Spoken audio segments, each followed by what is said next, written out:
Hello everyone, আজকে আমি বিরিয়ানি বানাচ্ছি। তাই এই যে দেখে নেন, চিকেনটাকে ভালো করে ম্যাগনেট করে নিয়েছি, তারপর তাকে কষিয়ে নিচ্ছি। তা করতে ওইদিকে আপনার ভাতটা বয়েল হতে দিয়ে দিয়েছি। ঠিক আছে, 10 মিনিট ভিজিয়ে রেখেছিলাম চালটা, তারপরে ভাতটা বয়েল হতে দিয়েছি। ওটা আর সেভাবে ভিডিওতে তুলে ধরিনি।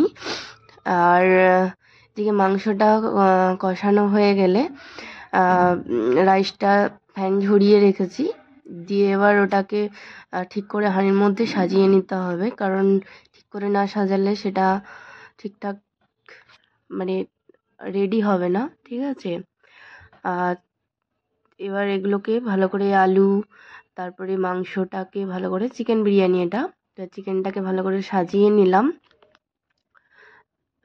সাজানোর পরে এতে গ্রেভিগুলো ভালো করে দিয়ে একটু বাড়িতে একটু ভালো করে টেস্ট লাগে দোকানের থেকে, কারণ বাড়িতে নিজের মতো করে বানানো যায়। দেখো, ওটা সাজিয়ে দমে দিয়ে দিলাম। দমে দিয়ে দিয়ে দেবো। এবার এটাকে ভালো করে রেডি করে নিয়ে এটাতে তোমার সব কেওড়ার জল, দুধ, হ্যাঁ মিঠা, তো সব মিলিয়ে এবার চুলের মধ্যে একটু কালার করে নিচ্ছি ওটা দমে দিয়ে। ঠিক আছে, কারণ চুলটার অবস্থা এত খারাপ হয়েছে, তাই একটু হিনা করছি। টাইম পাওয়া যায় না সেইভাবে। পাশে বাড়ির রুমটাই একটা দিদি থাকে। দেখো, আমার বিরিয়ানি রেডি চুল কালার করতে করতে। এবার আমরা সব